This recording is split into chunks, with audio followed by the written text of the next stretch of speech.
When you glance at a population map of South America, one thing stands out immediately.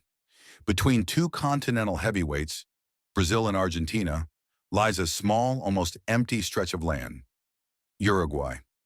It's one of the most stable and peaceful nations on the continent, yet home to only 4 million people, a fraction of Argentina's 46 million or Brazil's 215 million. So why does almost nobody live in Uruguay? To find the answer, we need to go beyond economics and politics and instead look deep into the land itself.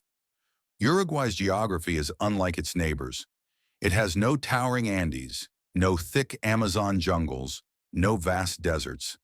Instead, it's mostly made up of low, rolling hills and fertile grasslands, an extension of Argentina's pampas. This made it a rancher's paradise, the perfect land for grazing cattle and sheep, which became Uruguay's economic backbone for centuries.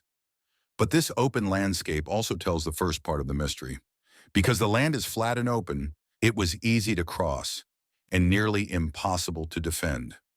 There were no mountain valleys for cultures to hide in, no towering peaks to serve as natural fortresses.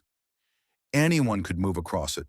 And as we'll see, that made all the difference. Uruguay's borders are drawn almost entirely by water.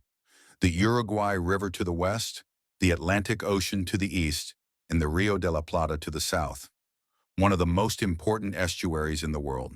In the colonial era, these weren't barriers. They were highways, trade routes, invasion routes, and battle lines all at once. To the Spanish and Portuguese empires, this was prime territory, not because of gold or jungles, but because of Montevideo Bay, one of South America's best natural deepwater harbors. Whoever controlled Montevideo controlled trade from the interior of the continent. Fertile land, navigable rivers, and a world-class harbor, Uruguay seemed destined for greatness. But there was a problem. Its geography made it both valuable and vulnerable. A land so open and accessible that it was easy to invade, but hard to keep. The Spanish saw a key port. The Portuguese saw a foothold to strike at Spain's empire. Both moved in, and conflict was inevitable. In 1680, Portugal founded Colonia del Sacramento, directly across from Buenos Aires, a dagger pointed at Spain's heart. Spain quickly retaliated by establishing Montevideo in 1726, and the two powers fought endlessly for control. For nearly a century, the Banda Oriental, as the region was called, was a battlefield. Families avoided settling there. The land filled with soldiers, smugglers, and ranchers, but few permanent communities. By the early 1800s, the Napoleonic Wars shattered Europe and their colonies with it. Local revolutions erupted, and José Artigas rose in Uruguay as a symbol of independence, dreaming of a free federal republic. But his dream was caught between two new powers, Argentina and Brazil, both claiming the same land their former empires fought over. In 1821, Brazil annexed the territory as the Cisplatin province.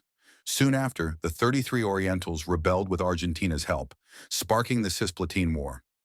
After years of fighting, both sides were exhausted. Neither could win. That's when Britain stepped in, not to conquer, but to broker peace. Britain wanted open trade routes, not endless war. So it proposed a radical idea: make the Banda Oriental independent. In 1828, the Treaty of Montevideo officially created the Oriental Republic of Uruguay, not as a proud independent revolution, but as a buffer zone between two giants.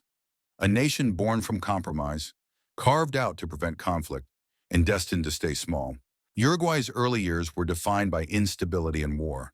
But even after peace came, something else held its population back. When millions of Europeans fled poverty in the late 1800s, they saw two obvious destinations: Argentina and Brazil. Both were massive, growing, and full of opportunity. Argentina had endless pampas and booming Buenos Aires. Brazil had plantations, coffee, and industry. Uruguay had the same landscape, but on a smaller scale. Given the choice, most immigrants went where opportunity was biggest. Uruguay simply couldn't compete, but geography wasn't done shaping Uruguay's fate. Its two neighbors built megacities on either side: Buenos Aires to the west, Porto Alegre to the north. Buenos Aires became a population magnet, today home to over 16 million people, just across the river. Porto Alegre has more than 4 million. Each city became a gravitational well, pulling workers, money, and culture toward them, and away from Uruguay. Instead of chasing population growth, Uruguay took a different route. It focused on stability, education, and equality. Throughout the 1900s, it invested its agricultural wealth into free education, social programs, and a strong welfare system. It became known as the Switzerland of South America. That success came with a trade-off: low birth rates, slow population growth, and an aging society.